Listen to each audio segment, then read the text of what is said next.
Okay, let me share my screen and then we'll get going. Thanks for everyone coming. We have a lot to go over today, so I'm super excited to be here to do it. All right, so we're going to talk about the value of a buyer agent. And since we have so much going on right now with buyers, and we're just going to kind of talk about what our value is, what we can bring for them. So I'm going to see if it will let me. There we go. Okay, and please feel free to jump in anytime that you want to if you have questions. If I can get somebody to kind of watch the chat box, that would be great. All right, do any of these sound familiar? You don't have the same process for every client. You find yourself reacting instead of being ahead of the game.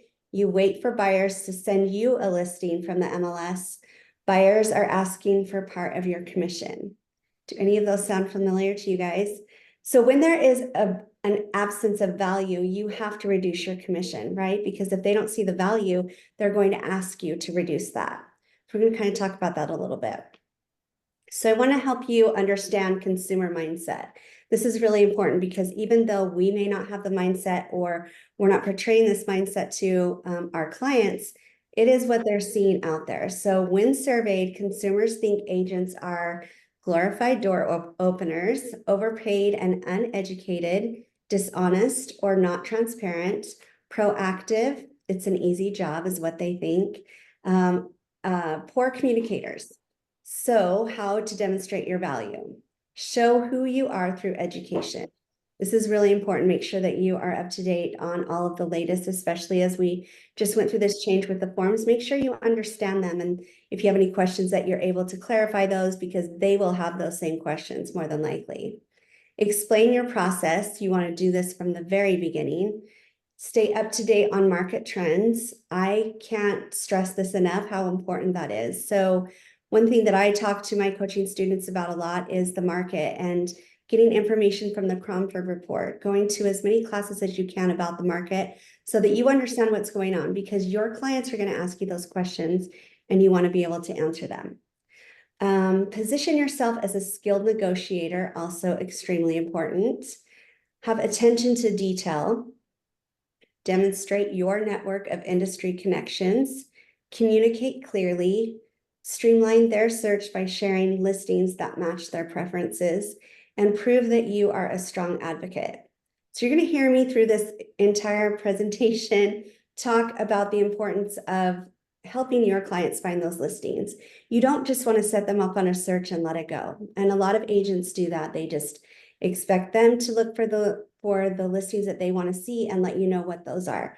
Send those to them so that they know that you are actively looking for them. That is a huge part of dealing with a buyer and working with them, making sure that they understand. Okay. Here is our first value add that we're going to talk about is to be a problem solver. So you want to create content about the process. We talk about this all the time, but really reiterate the importance of having a Buyer Academy on YouTube. This is really important because we want them to see our videos that are out there that explain our process, and it answers a lot of the questions that they would normally ask you. So if they are asking you the same questions over and over, you know that you need to do a video for that and add that to your Buyer Academy. And you can, if you have questions on how to do that, there are videos out there. John Story has those as well that will walk you through how to do the process. And of course, you can ask any of us coaches to help you with that. Okay, social media. We talk about this all the time also. Post reels, stories about the process. Consistently be talking about what the process is and what buyers' needs are. That will just show even more what your value is that you can bring to them. Help your client. You can't help someone if you can't solve their problem. Now, this isn't just where we're just here to solve every problem that they have. And, we're not a therapist. We're not doing that. But we need to be there to kind of listen to them. What is the problem that they might have? So really try to focus in on that, listen to their concerns, define the problem, and then find solutions to the problems. So put yourself in their shoes. I can't see my screen very well. Be empathetic. Each buyer will be on a different path. So this also is extremely important because every buyer is going to be different. They're going to be at a different part of this entire transaction, right? So they could be just starting to look for a home. They could have not gone through a lender. And so we need to make sure that we are referring them to lenders that can help them. Maybe they have been looking for months with another realtor and they just didn't like what they were getting. So now they're looking for another realtor. So every single buyer is going to be in a different place. So make sure you kind of pay attention to that. Any questions so far? You guys are being super quiet. Okay, our second value add is to define your sales process. So the first one is to research needs. We research the wants and needs of our clients regarding their real estate goals. So how do we do that? We talk to them, we listen to them, find out what exactly they're looking, what are they wanting to invest, find a property for an investment property. Are they wanting to downsize? If they are, there's obviously another house that needs to be sold. So really research and listen to them and find out what the wants and the needs are of the specific properties also. They'll say, you know, I want a pool or I'm looking for this. So really pay attention to those items. Then you're going to find properties. We find various properties based on our client's needs and budget. This does not mean just to put them on a search and forget it. See, I told you, I'm going to bring that up a lot. So don't just make them look. You research it. So the way that I do this is if I have a client that is looking for a specific area, whatever their criteria is, I set up my own search that comes directly to me. And then I will, once I see those, I will send them. Even though they may get those as well, it's showing that you're doing research for them. If you're putting a bigger personal touch to it than maybe another agent would. And also, the other thing that I do is I look on the hot sheets and I see any new listings that have popped. I want to send those to them as quickly as possible. So every morning I look on and find out which listings have come up that might work for my client. Even if there's one that is not exactly what they're looking for, I will still send it and say, I want you to be able to see everything that's out there so that they know that you are trying to find options for them. Show properties. We accompany our clients to each property to make sure it meets their expectations. So this obviously is an important step in the process. You want to make sure that your clients are pre-qualified before you start any of this, right? And that probably goes without saying, but I think it's really important to make sure that they are able to buy a house. You don't want to waste their time and your time going out and showing properties and going through the whole process and realizing that they can't even qualify to begin with. So make sure that you do that step. Negotiate and complete. We negotiate on their behalf and oversee each step of the process to complete a successful transaction. So we want them to see our negotiation skills. I feel like right now, the way that the market is, you're having to negotiate so much more maybe than you've really had to. We're at a normal market, right? Where we're having to work a little harder. We're having to show more of a personal touch, more of being an advocate for our clients. We want them to see what we are doing for all of those things, right?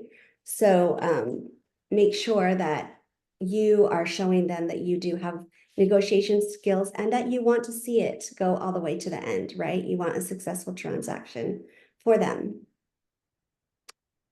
Okay, we're going to see how this works because this has been a little touchy. But this value add is prepared to present your process. So I just wanted to kind of talk about the process that I do. And if you guys may be doing it completely different, you can take ideas from me or just build upon them. It's not an answer for everyone, but this is what works for me. So I always, when I go and meet with them, now this is when I get a client and they want to start looking at houses and I know that they're pre-qualified, we've already had a conversation on the phone about it, right? Either we've done it by phone or by Zoom. And I always make sure that, especially if I'm getting a referral from a lead source, that I'm vetting out those people before I meet with them in person, right? So always keep safety as your top priority, right? So then when I meet with them to go over, I do a buyer consultation guide. So I'll kind of go through this a little bit. If you guys want to, you're welcome to take screenshots. If you want more information, I'm happy to share with you. So this is my buyer consultation guide that I do. I take this along. I usually will have it either printed up in a book or I'll print it up and put it in a 3-ring binder. And I like the 3-ring binders from Walmart that they're black and they're hard, but they're super cheap. They're like $1.49 usually.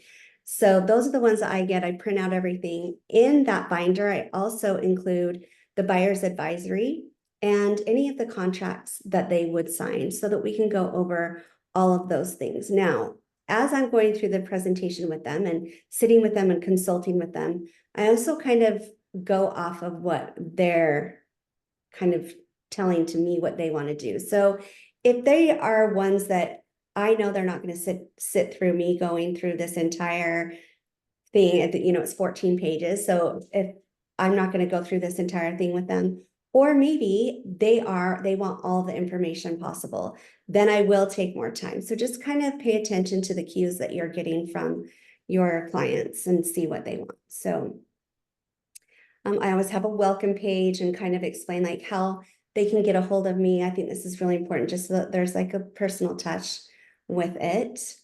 And then I also put my team on here. Now, Melissa Looper, she's my TC. And so I do include here, because we both have the same name. So I want them to know who is who and who they are going to be working with. It can get confusing.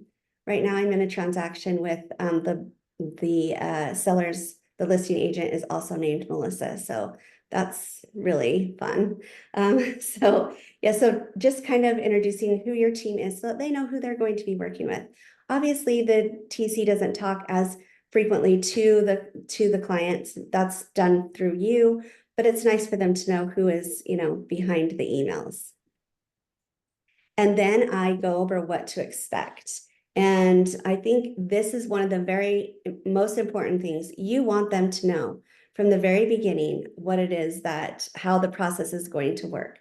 So going through your sales process and you knowing that that is mostly for you. What is my process? How am I going to do this? How am I going to do onboarding with them, which we'll talk about here in a little bit. But make sure that they understand what the expectations are for them, and then ask them, what are their expectations for you? What are they looking for?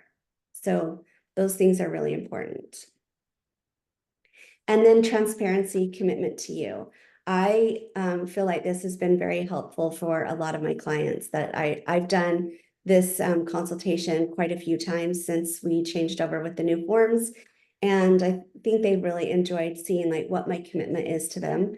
And I go through all the compensation scenarios, the clear compensation structure. I make sure that they understand that I'm going to adhere to all the highest ethical standards. So those items are really important. And then transparent compensation. Now, I don't want you guys to think that I created this, because I did not. I steal stuff from Etsy all the time. And then I go through and I change it to what I do in my business. What is my business practices that I do? So there are a lot of options out there if you are starting from scratch and you're not really sure what to do. Are the listing presentation and the buyer presentation that Mara has in the coaching program that we have available. We also have a class in Sweet Assist. Please watch those because those are awesome. Those are really, really good. And we update those. So make sure that you're paying attention to those. But we talk about how your agent is compensated, how we get paid, that it's commission-based compensation, and that we go through compensation negotiations. Again, reiterating that it is negotiable. So make sure that they understand that. And that you are doing upfront disclosure. This is a really good place for you to talk about the VBA, because you're saying, I want to be transparent. Let's have this agreement that we can work together on so that we both know that we are on the same page and how we work together. And that there's no hidden fees. Also go over that. Okay, and then compensation scenarios. Now, I love this, and I kind of tweak this a little bit, but seller offering full compensation. And this kind of goes through each scenario so that they will see what to do. The seller offering partial compensation, and then how we handle that, right? It goes through the negotiation, adjustment in purchase prices, just different options that they can do, right? So that they understand the compensation. And then here's another option of seller offering no compensation and how we handle that as well. So again, please make sure that as you're going through this with your clients, that is another value add, that you are being transparent, you're open with them, you're discussing it, you're letting them negotiate of what they want to do, but also what your business practices are and how you run your business. That's important to share as well. And then the buyer's agreement. Sorry, did someone have a question? Oh, okay, I thought I heard somebody. So the buyer's agreement, making sure that there's clarity and transparency, and then you go over what the agreement includes, right? The compensation details, the scope of services, duration, responsibilities, and then the benefits of a written agreement.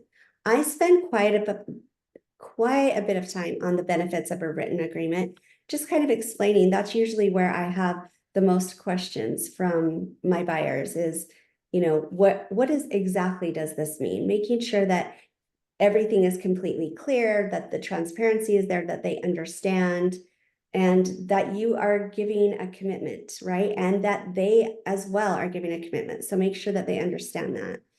And then I love the last one, reflects a professional approach, showing that the agent is serious about providing quality service. Again, this is showing your value, right? That you want to be professional, that you're going to offer all these services to them, and that you do need to be compensated for it, but that they have a say in what that compensation is. Okay, we're going to stop here for just a second. Do you guys have any questions on what we have covered so far? I mean, how are you guys doing on your, do you feel comfortable with buyers? Do you feel comfortable asking for them to sign the BBA, or is it a struggle for you?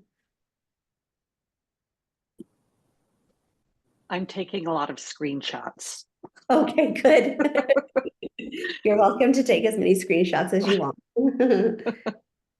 Yeah, Melissa, I'm pretty comfortable asking them to sign. I think once you explain it, the reason behind it, and what I see is a lot of them, they don't really know what had happened.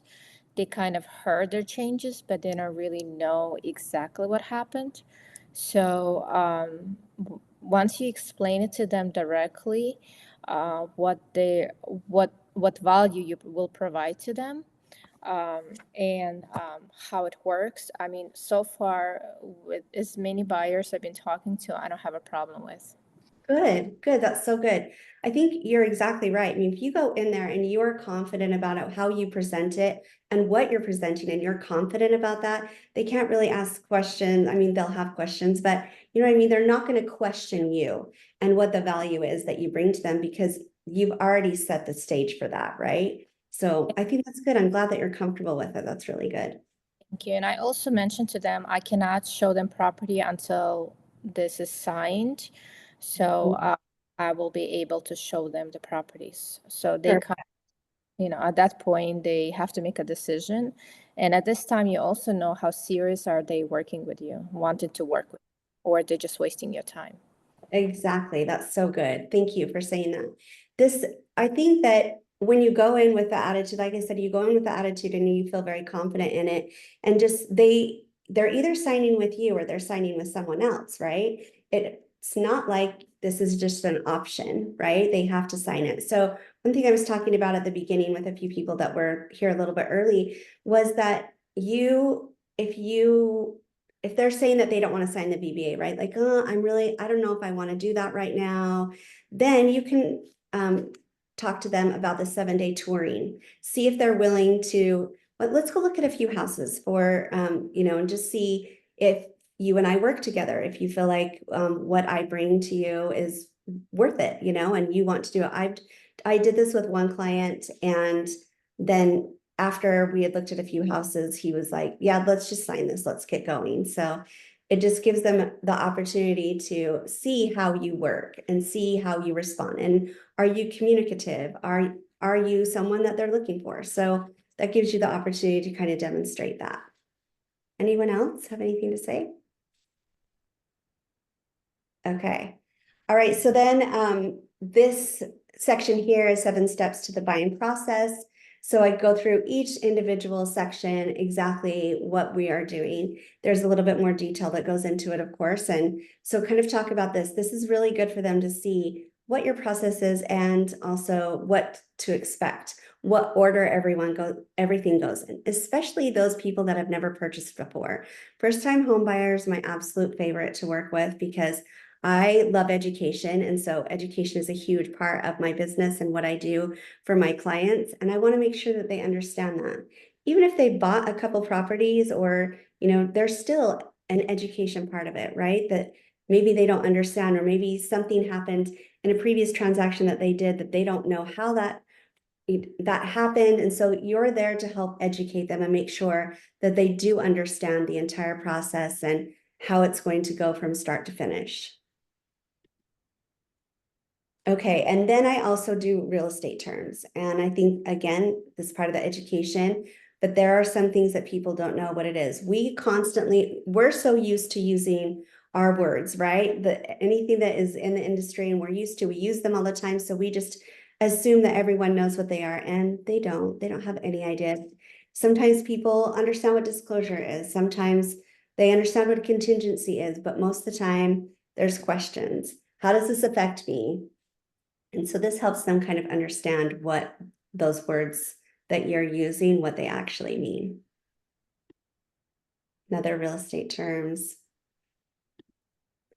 And then buyer responsibilities. I also spend quite a bit of time on this because I want to make sure that they understand how the process works. I know keep saying that over and over, but I want to make sure that they understand that it is their job to keep engaged in the process and to be proactive, like the first line says right there. As a buyer, you are expected to stay engaged and proactive throughout the home buying process.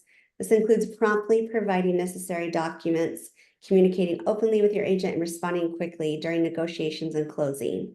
I've worked with buyers where I send they see a house and, oh, okay, well, I'm going to think about it. And several days go by and then they want to give an offer on that property. Well, the properties are already gone. Now, right now, properties are taking a little bit longer to go under contract, but some, especially the really good ones, are still going quickly. So you need to make sure that they understand. They need to respond to you quickly, pay attention to their emails and their texts, because you're trying to help them find their dream house or find exactly what they're looking for. And you need their cooperation as well on the other side.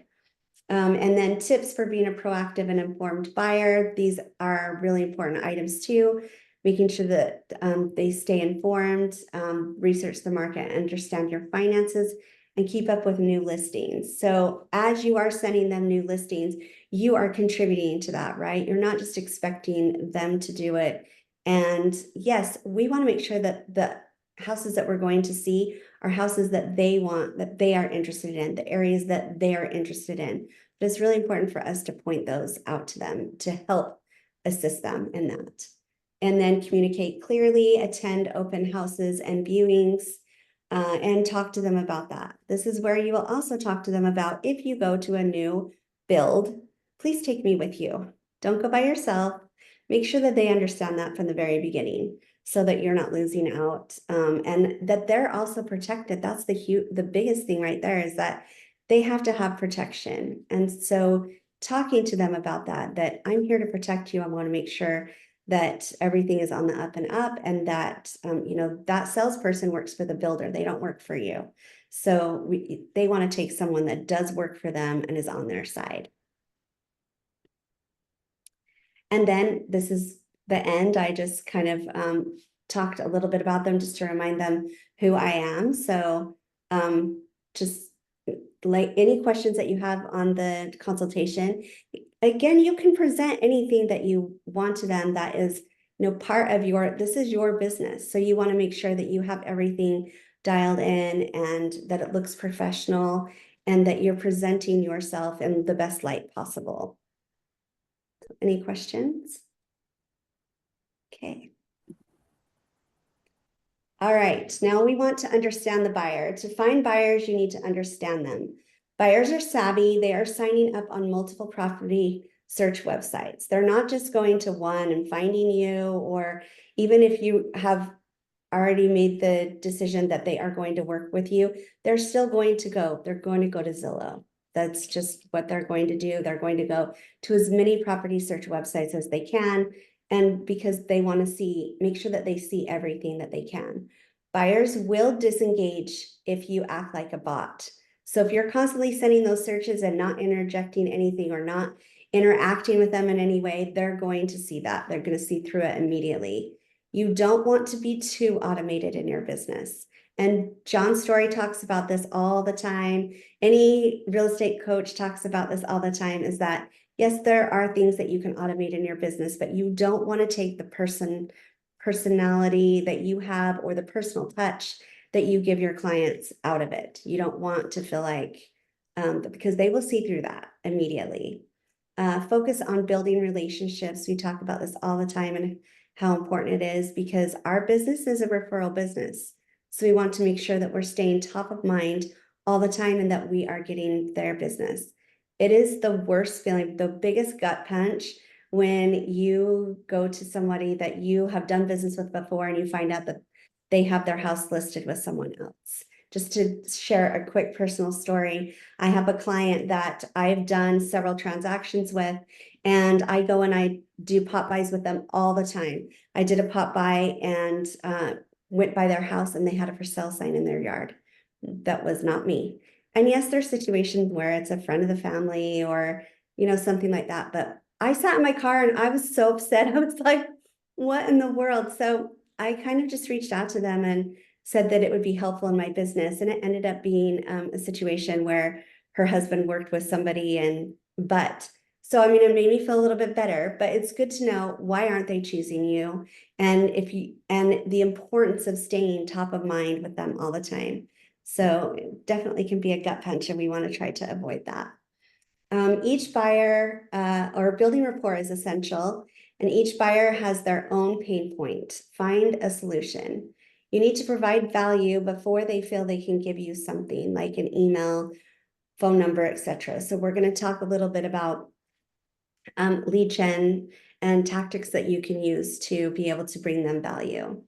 Buyers have already looked at the properties before they even meet you there. So most buyers will go on, they'll look at Google Earth, they'll find out what is around them. Does it back to a busy street? They do a lot of that ahead of time. Before you even go show them a house, they've already looked at that property probably, 10, 15, 20 times. And so make sure that you know that property forwards and backwards as well.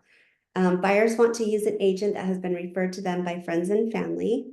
And then 71% of buyers only interviewed one agent before making a decision. That's from NAR. And then 89% of buyers used an agent to purchase a home. That was in 2022. It was 89%. So we're going to now discuss how to find buyers, but it's really important that you understand who they are and what they're exactly looking for. Okay, so we're going to talk about lead gen tactics, and I'm going to go through and talk about each one of these individually. There's not a slide for each one, so feel free to take notes if you would like, and we're going to talk about them in detail. So as we go through, make sure you guys are stopping me if you have questions, okay? All right, so create content for social media. I feel like we don't really need to talk about this too much because we all know what it is. So it's important to continually post. It's important to do reels and stories. I like people that Sarah has made the comment so many times, like, live in your stories.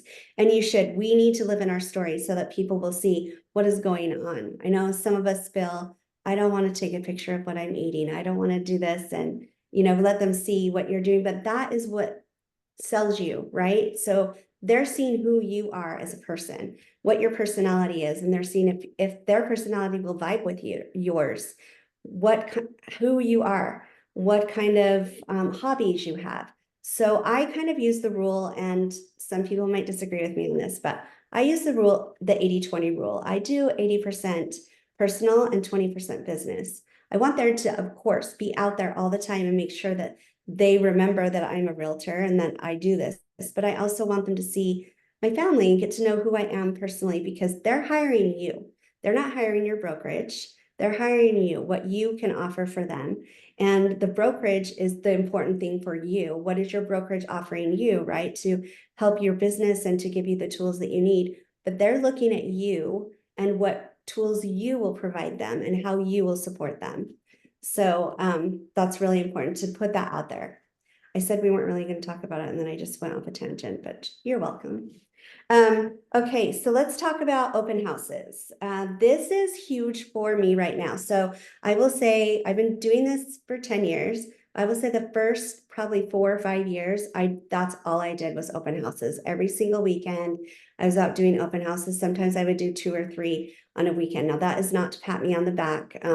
Part of one of the brokerages that I worked at was a requirement. And so, but I learned to love that and learn to respect what open houses can bring to you. Okay, so you're working on finding buyers, right? This is where you're going to find them. And I feel like now, because of the changes that have occurred, we're getting more and more buyers out there that are going to open houses on their own, right? They're going unrepresented. Those are your clients.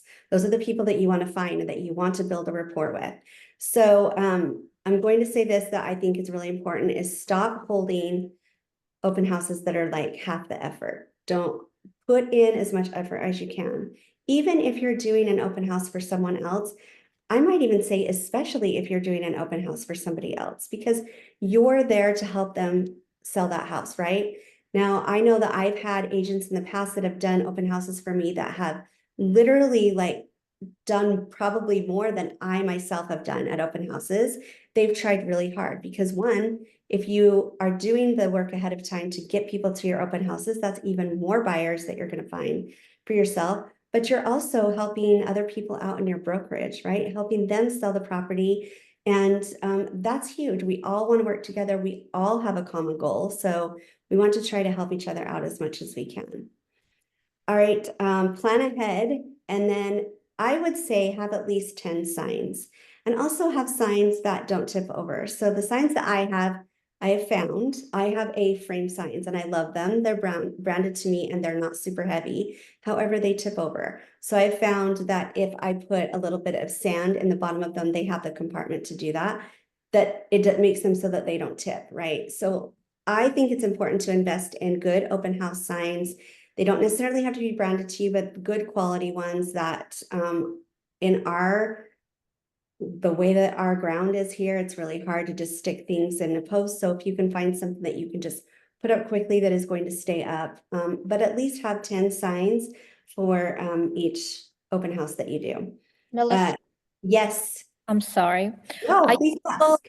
just share a link of the signs that you get because I am looking for options that are not too heavy, but at the same time are not going to be tipping over. Yeah, so I live in the North Valley and the company that I use is called EcoSigns USA. It's ecosignsusa.com. And I love, like I said, I love them. They're light. They are an investment. I believe they are $85 a piece, and then the inserts are $35. I believe that's the price. I could be totally wrong, so don't quote me on that. But he's the nicest guy. It's a family-owned company, and he does a really good job. I also have him do my for sale signs as well. And they're all kind of branded together. But I really like him a lot. I think that his prices are fair, but he is in Peoria. So you'll have to drive. It's right off the 101 and Bell Road in the Arrowhead area. In Arrowhead. Yeah, yeah. So, but I've been very, very happy with them. And then, you know, if you have some signs that like the inserts, if they get blown away or something, which has only happened to me one time, but that you can just replace the inserts and it's only $35 to replace them. But Yeah. they're Thank you. nice. Of course, yeah. I'll post a picture of them on our Facebook page. Then you can kind of see what they look like. Okay, so we talked about the signs and then door knock the neighbors. I think that even, like I said, even if you're doing this for another person, you're just letting them know and you can use it as you're giving them a courtesy just to let them know there might be a little bit of traffic coming through the neighborhood. So letting them know and then inviting them over I think it's really good to do a neighbor only open house where they come an hour before it starts, and then you kind of get to know them and see, because that could be business for you as well about getting other listings. Boost a Facebook post, make sure that you're doing these hyper local, and you can really hone in on those areas that you want to for people that might be looking in that area. Post in your buy and sell groups, have a plan to get visitor information. So whether that is, I can't stress enough that you need to make sure that they are signing in before you even let them in the door. Make sure that you're getting their information. And there are a lot of apps out there that you can use. That Curb Hero is one that a lot of people use. There's a few others out there that you register them right at the door. They get the, it's just like, and this is the reason that I use it for people, or the thing that I say, when you go to a restaurant, right, you're giving them your information and your phone number so they can tell you when your table is ready. It's something that is like that. They have lots of apps out there. So then it sends them a message and you ask for the code, just like you have to have the code for some reason. They don't ever ask any questions why you need the code. And then you know that information that they gave you is real and correct. So, and then there are those apps too that will store that information so that you can follow up easily. It'll send them a text that will say, thank you for coming to my open house. So then you are able to stay and follow up with those people because you know that you have real information for them and they're not just giving you bogus information. And again, safety issue. I always say, if they're unwilling to register, then I'm not letting them in. There's safety that we need to make sure that we follow. It's not just for us as we're doing the open house, but especially for our sellers. We need to know they want to know who's in their house, right? So please make sure that you are doing that. Are you, sorry, yeah. Melissa. Oh, please. I'm also able to post it on Facebook, those apps that we can use. Say that again. Sorry. The apps that you are using to sign them in. If you can use that on Facebook. Are you able to post it on the Facebook? I just put it in the chat. Oh, okay, thank you. Oh, okay, I'm like, I don't know. Yeah. Okay, thanks, Courtney. Okay, and then have your personal marketing material there. Even again, if you're doing an open house for another agent, make sure that you do have that information. And that you have all the marketing for you, right? Because those people that are coming through could be buyers for you. And then just a couple other ones. Have a follow-up plan for anyone that comes to your open houses. Again, kind of the rule of thumb, 13 touches is usually what it takes at a minimum. Don't put them on a drip campaign. Please don't put them on a drip campaign that are just properties. If you're sending them to them, send them directly to them. That really just gives more of a personal touch. It's not to say you can't put them up on a search. You can, and especially that is something that you can offer to them, but also send them ones that are coming directly from you. And one that I love is to follow up with a video text. I think video is opened way more than anything else. And so do that. And kind of a side note, one thing that I was showing houses for a buyer, and the listing agent had sent me, like, the day of the showing, it was an hour before, he sent the property video to me. Just wanted you to see this so that you know what you're looking at when you go to the property. And I was like, that is a really good touch. Good personal touch. I thought that was really good. And then it helped me remember that property. And I was able to reach out to give feedback for that. So something different I thought that we could try. Okay, let's go into first-time home buyer seminars. Has anyone here ever done seminars, like a Zoom seminar or on Facebook? I know Courtney has. Courtney, do you want to kind of say like how it's been? Has it been positive? Do you feel like it was worth it? Yeah, I mean, I used to do first-time home buyer ones when I started all the time. And they were, that was back in the day when we didn't have online versions and stuff, but for the most part, we would get, 5 to 10 people each time. It was definitely well worth it. I did them like every 2 weeks. But I still do first time investor ones, but I do them on Zoom now. And it's really bizarre. Like sometimes we'll have as few as 2 people and sometimes I'll have as many as 40 people. It kind of just depends on life, I guess, but Yeah. they're very valuable and worth doing. I mean, I think it's a great way to connect with people, let them see your personality. And then it's almost like doing your buyer presentation, like what you covered. I go through and kind of do that, but then I also intersperse like a lot of questions for them about, if especially because I mostly do work investors, is like, what are they trying to achieve? Are they looking for cash flow? Are they looking for appreciation? Are they looking for tax benefits? So I ask a lot of questions throughout and have them, work in the chat and give me answers and stuff. So it's a really good way for you to get to know people.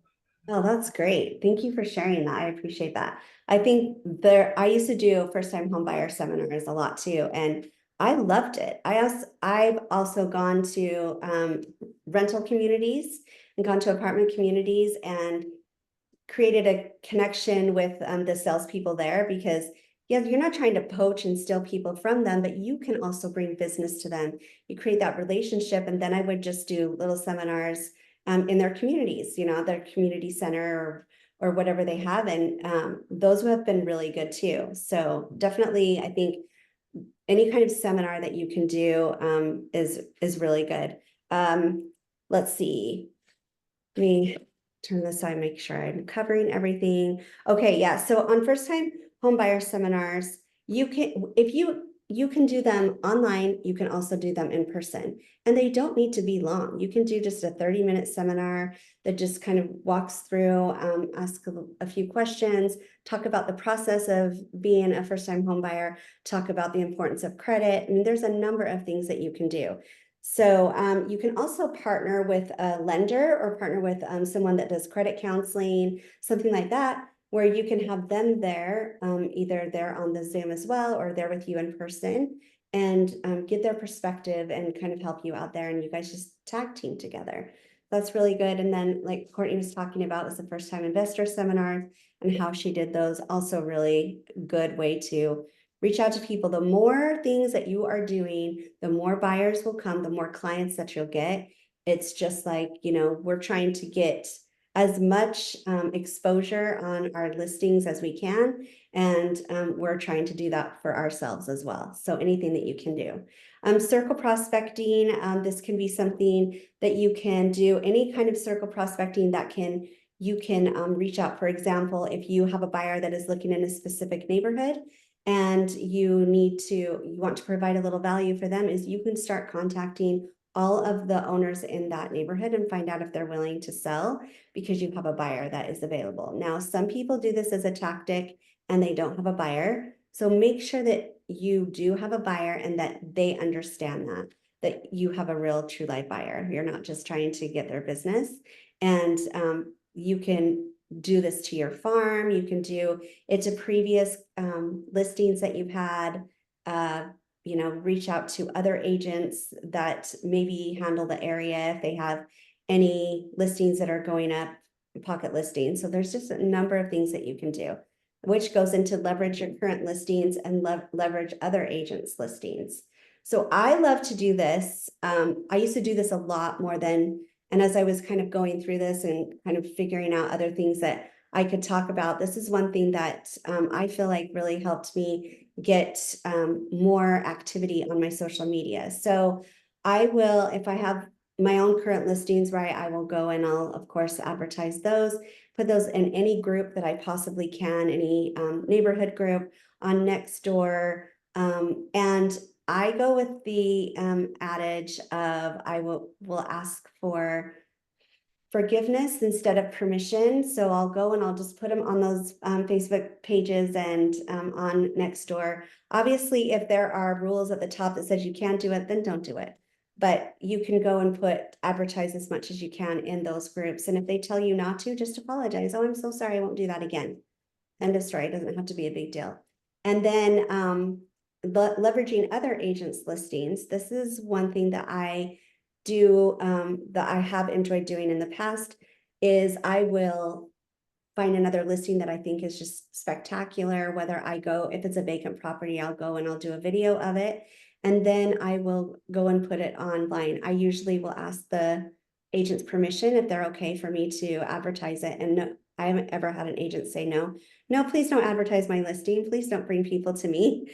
So I will do that, but I always make sure that I put listing provided by, and then the agent's name, and then the brokerage, and then the information about the property, what the list price is, and all of that. So I'll just, if you do an Instagram post, I usually just post, go down a little bit, listing provided by. So I still want to give them credit for that, right? And then they're not going to care that you're doing those things. And then they will. I've had agents that are like, next time you have a listing, send it to me and I'll do this for you. So again, we all have the same goal. So let's, work together.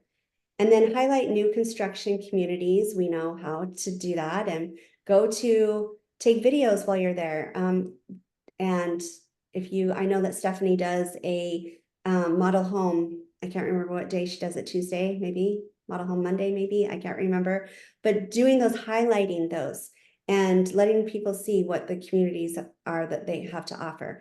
Those communities are they're your competition. So really get to know what they're like and what they're offering so that you can talk to your clients about that.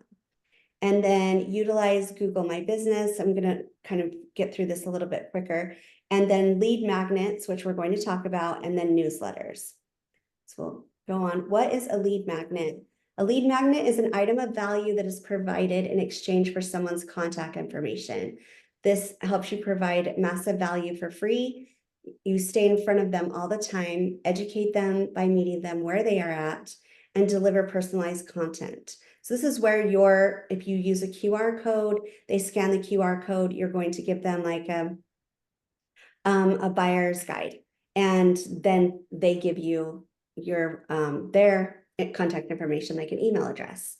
So an examples of a lead magnet is a down payment assistant guide, new construction buyer guide, buying a home, 5 ways to boost your credit score, how much money do I need to buy a home, 5 things to do if you want to buy a home this summer or winter. Those are just like a very few items that you can offer.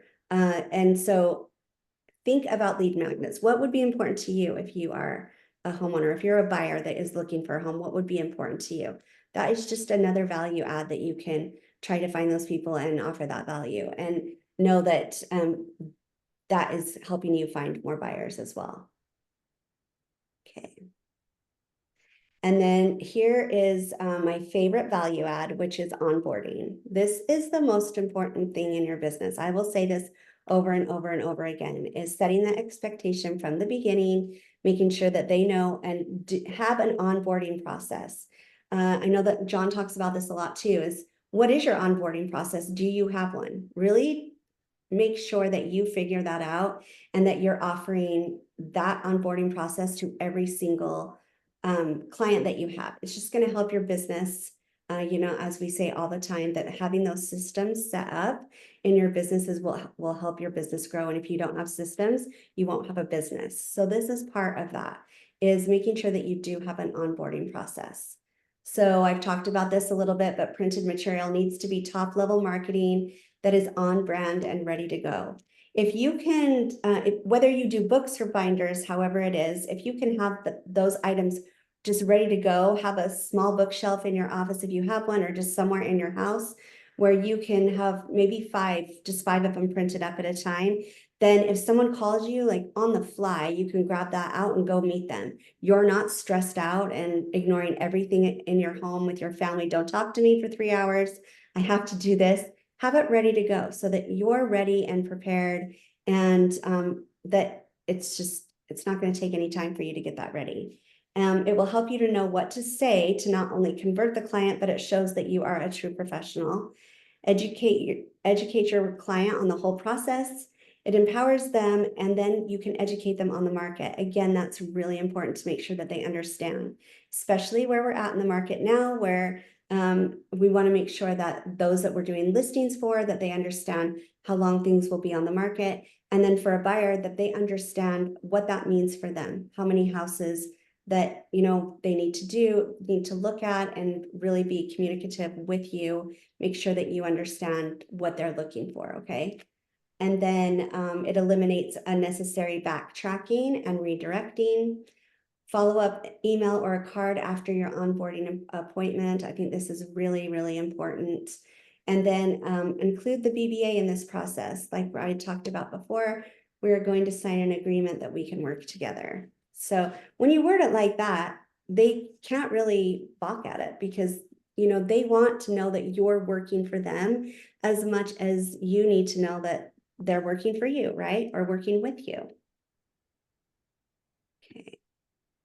And then never stop showing your value. The more value you provide up front, the less guilty you will feel asking for the BBA. I don't want any of us to ever feel guilty because the value that we offer our clients is huge. There are so many things that we do that they can't do on their own. That is one reason why I involve the buyer advisory in my consultation, is because that shows them all the things that they need to be aware of, and it discloses that to them. I've had a couple buyers say, oh my gosh, I didn't know about any of this stuff. I didn't know that this was out there. That is the value that you provide for them. So make sure that you are sharing that value. Showing homes without setting a property onboarding appointment can be detrimental to the entire process. So make sure you have that onboarding appointment with them. Be assertive, take charge, show them you are working for them and you are invested in this process. Make sure they see that. If you show them you are handpicking houses for them, it will raise the level of your relationship. This is so true. I know I've talked about it the entire time, but please continue to do that and show them that you really are invested.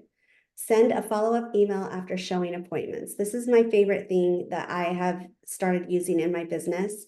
I'll give them notes about each property and comments that they made during the showing. So I always take a printout of the house that we're looking at, or I might just have a notebook with me, one or the other, and then I write down comments that they said, and I send those comments to them, and even like the positive and negative, right? Because I want them to see, you know, what comments did they make, and they freaking love that because, oh, I forgot that I really liked that about that house.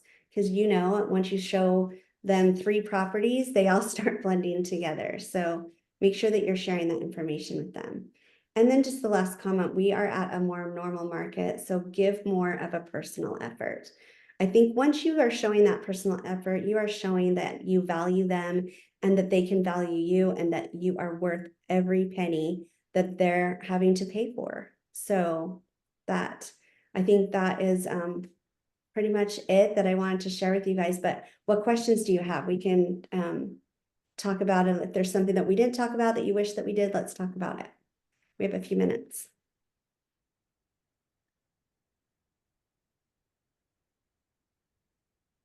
I might pick on my coaching students. Do it. That was really good, Melissa. Oh, thank you. Thanks. Yeah, okay, so Kat, I'm gonna pick on Kat. So tell us a little bit about buyers that you have found or that you have talked to, even if you haven't had any buyers under contract, but there have been people that you did a rental, you've done things like that. So what has been your experience with talking to buyers? She's totally gonna kill me. Is she still on? She might not be on. Dang it. Okay. Who else can I pick on?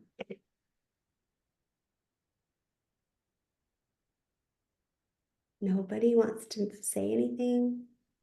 Do you guys You have could questions? pick on me if you could pick on me if you want. I just Okay, can't get good. any, Christina. I just can't get any potential buyers to return my phone calls. So I know it's hard. It can be really frustrating, but I promise you, if you still continue with them and keep going, after a while, they kind of cave a little.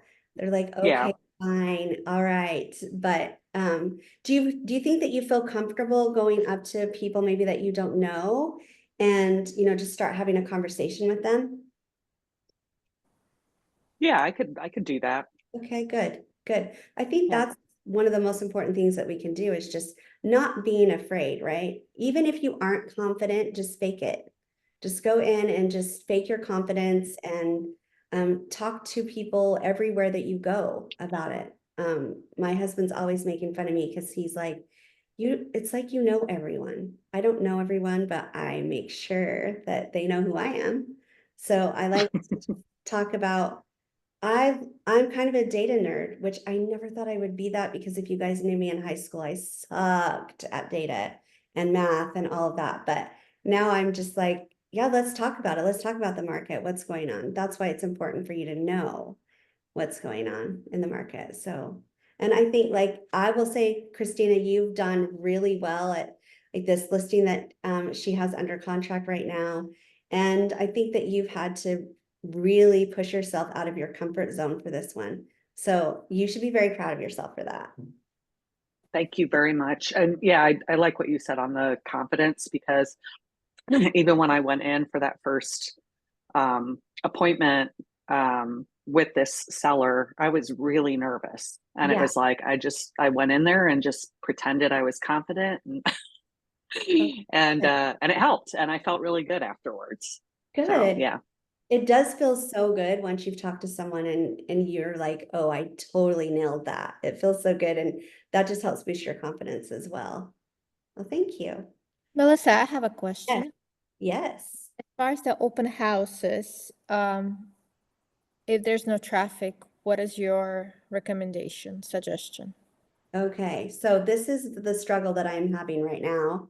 I have a listing in Cave Creek, and this on Sunday we had tons of traffic, but we didn't before then. So I would do whatever you can to ahead of time to get traffic there, and just do as much advertising as you can. Sometimes it's just the day, maybe it's, it's been so hot for so long that people, I think now that it's starting to cool off a little bit, cool off in the 90s, that people are starting to get out a little bit more. And so as much advertising as you can do ahead of time, putting it on Facebook, and, talking to the neighbors, that's a huge thing, I feel like, because then they tell people. Like on Sunday when I did this open house, 2 neighbors ended up bringing friends that they want to live by them. And so if I wouldn't have done that ahead of time, they wouldn't have known, right? That, I mean, they see the house that's for sale, but I think that just putting that little effort in, and as much, so we didn't say it, like as much activity as you can get ahead of time, posting about it. Ask your any kind of vendor that you work with. So for example, you can do, like, if you have an inspector, ask them if they'd be willing to post on their social media about an open house coming up. Your lenders, your escrow people, anybody like that. If asking other agents within the brokerage, hey, can you post this on your social media? Because the people that you follow on social media are going to be totally different than someone else, right? So as many things like that you can do, I think. And Courtney and Stephanie might have some suggestions. I don't know if any of the other coaches are on, but any suggestions that they have, they're welcome to throw those in there. But I feel like the more just activity you can, more eyes to see it online, the more people that will come in person. Okay, thank you. Yeah. Melissa, I think one thing to mention to everybody is just a reminder that we do have NAR standards that we are upheld to. And I had a coaching client recently who just wasn't aware of the fact that they have to put their clients' needs ahead of their own. So they were in a competitive marketing situation with an offer. And when I asked them how things were going, they were like, oh, pretty good. I'm on my way to a party and I'll get to it tomorrow. And I was like, yeah, no, that's not going to fly. Like, you need to make sure you're having a conversation with your client and that your client's okay with you going to a party. Not that you have to ask for permission to do everything, but if you're in the middle of a negotiation, your client's needs come ahead of your own. And that is part of the standards with the National Association of Realtors. So just be very aware of that, particularly when you're in competitive situations.